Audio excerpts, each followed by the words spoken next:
அனைவருக்கும் வணக்கங்க. நான் இப்ப சொல்ல போற கதை வந்து 2 நண்பர்கள பற்றின கதை. 2 நண்பர்கள் வந்து ரொம்ப நெருக்கமா, நீண்ட காலமா வந்து ஃப்ரெண்ட்ஸாவே இருப்பாங்க. அப்படி ஃப்ரெண்ட்ஸா வந்து ரொம்ப நெருக்கம்னா நெருக்கம், அப்படி ஒரு நெருக்கமா இருப்பாங்க.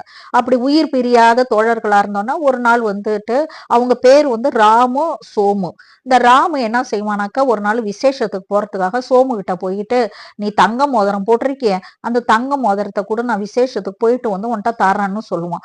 சரின்ட்டு என்ன செய்வான், சோமு வந்து அந்த ராமு கிட்ட வந்து அந்த தங்க மோதிரத்தை கழட்டி கொடுத்துருவான். கழட்டி கொடுத்த உடனே இதை வாங்கிட்டு போனவன், அந்த மோதிரத்தை வாங்கிட்டு போனவன் ரொம்ப நாள் வரவே மாட்டான். வராம போனோடனே இவன் அந்த ராமு வந்து எப்ப பார்த்தாலும் என்னைக்கு கொண்டு வந்து தருவான் தருவான்னு யோசிச்சுட்டே இருப்பான். மோதிரத்தை வாங்கிட்டு போனா வந்து தராம போனோன்னே மாச கணக்காயிடும். அப்போ ஒரு நாள் இவன் போய் அவங்க வீட்டுல போய் என் நண்பன்கிட்ட கேட்பான், இந்த மோதிரத்தை கொடுப்பா அப்படின்னு சொன்னோன்னா அவன் என்ன செய்வானாக்க, மோதிரமா, ஏது நீ எப்ப கொடுத்த, நான் எப்ப வாங்கினேன் அப்படின்னு சொன்னோன்னே இவனுக்கு ரொம்ப கஷ்டமா போயிடும். சும்மா விளையாட்டு தான் சொல்றான் போல இருக்கு. டேய், நீ கையில போட்டிருக்க மோதிரம் தாண்டா ஏன் மோதிரம் அப்படின்னோன்னே, இல்ல இல்ல இது ஏன் மோதிரம் அப்படின்னோன்னே, இல்ல நீ ஏன் மோதிரம், நீ கூட விசேஷத்துக்கு போறப்ப வாங்கி போட்டுட்டு போன இல்ல, கெஞ்சி கெஞ்சி நீ கேட்டதுனால தானே நான் தந்தேன் அப்படின்னு சொன்னோன்னா, இல்ல இல்ல இது ஏன் மோதிரம் அப்படிமா. ஏன்டா நான் கஷ்டப்பட்டு வாங்கின மோதிரம்டா, இதை ஏன்டா நீ வாங்கிட்டு இப்படி சொல்ற அப்படின்னா, இல்ல ஏன் மோதிரம்னா இவங்க 2 பேருக்கும் வாக்குவாதம் வந்துடும். வாக்குவாதம் வந்தோடனே, சரி நம்ம 2 பேரும் ஃப்ரெண்ட்ஸா இருக்கிறோம், மரியாதை ராமர்கிட்ட போய் நம்ம சொல்லும், அவரு என்ன தீர்ப்பு சொல்றாரோ அதுபடி நடந்துக்கணும். 2 பேரும் போவாங்க.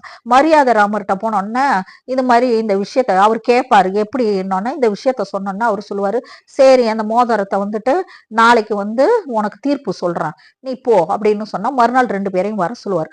வந்த உடனே பொற்கொளரை வர சொல்லுவார். பொற்கொளர் வந்த உடனே, இங்க 2 பேரும் பாத்துக்குங்க, இந்த பொற்கொளர் வந்து இதை உரசி அதை வந்துட்டு அது என்ன சுத்த தங்கமா இருந்துச்சுன்னா அதை வந்து வித்து பணத்தை நீங்க ஆளுக்கு பாதி பிரிச்சுக்கலாம் அப்படின்னு சொல்லுவார். சரின்ட்டு இவங்க 2 பேரும் நின்றுட்டு இருப்பாங்க. நின்றுட்டு இருந்தோன்னா பொற்கொள்ளர் வந்து ஏற்கனவே மரியாதை நம்ம சொல்லி வச்சிருப்பாரு. பொற்கொள்ளர்கிட்ட உரசுன்னு சொல்லி வச்சிருப்பாரு. அது இவங்க இந்த 2 ஃப்ரெண்ட்ஸுங்களும் தெரியாது. உடனே இந்த மோதிரத்தை போட்டு உரசுனோடனே மோதிரத்து சொந்தக்காரன் என்ன செய்வான், என்ன இப்படி நம்ம கஷ்டப்பட்டு வாங்கின மோதிரத்தை இவரு பாட்டுக்கு உரசுறாருன்னு சொல்லிட்டு தாங்க முடியாம, என்னங்க நீங்க பாட்டுக்கு உரசிக்கிட்டே இருக்கிறீங்க, கடைசியில என் மோதிரமே கரைஞ்சி போயிடும் போல இருக்க, நான் எவ்வளவு கஷ்டப்பட்டு வாங்கினேன், நீங்க பாட்டு உரசுறீங்க அப்படின்னு மோதிரக்காரன் கேட்பான். இன்னொருத்தன் வந்து சும்மாவே நின்றுட்டு இருப்பான். அப்புறம் என்ன செய்வாருனாக்கா, சரின்ட்டு உடனே மரியாதை ராமர் சொல்லுவாரு, சரி நிறுத்து, முரசறத நிறுத்துன்னு சொல்லிட்டு, சரி அதை வந்து விலை போடு அப்படின்னு சொல்லிட்டு விலை போட்டு திராசுல போட்டு விலை போட்டோன்னே ரொம்ப குறைச்ச விலையா சொல்லுவாரு.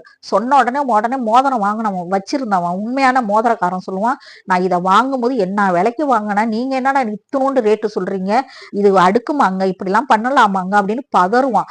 பதறினோடனே அப்புறம், நான் கஷ்டப்பட்டு வாங்கின மோதிரங்க, இவ்வளவு அநியாயத்துக்கு சொல்றீங்களே அப்படின்னு சொன்னா அப்புறம் மரியாதை ராமர் இப்போ யோசிப்பாரு. யோசிச்சு சொல்லுவாரு, ஒருத்தன் கஷ்டப்பட்டதுனாலதான் வாயில இவ்வளவு வார்த்தைகள் வருது, இவன் ஒருத்தன் மோதிரம் திருடனவன் வாங்கினவன் பொய் சொல்றவன் வந்து அமைதியா இருக்கிறான், இவனுக்கு தானே பதறுது, இவன் கஷ்டப்பட்டதுனாலதான் அவனுக்கு பதறுதுன்னு சொல்லிட்டு இந்த மோதிரம் வந்து இவனுக்கு தான் சொந்தம்னு சொல்லிட்டு தீர்ப்பளிச்சிடுறாரு. அதனால நண்பர்கள் வந்து இவனுக்கு தீர்ப்பளிச்சோன்னா 2 பேரும் போயிடுறாங்க. இத நன்றி, வணக்கம்.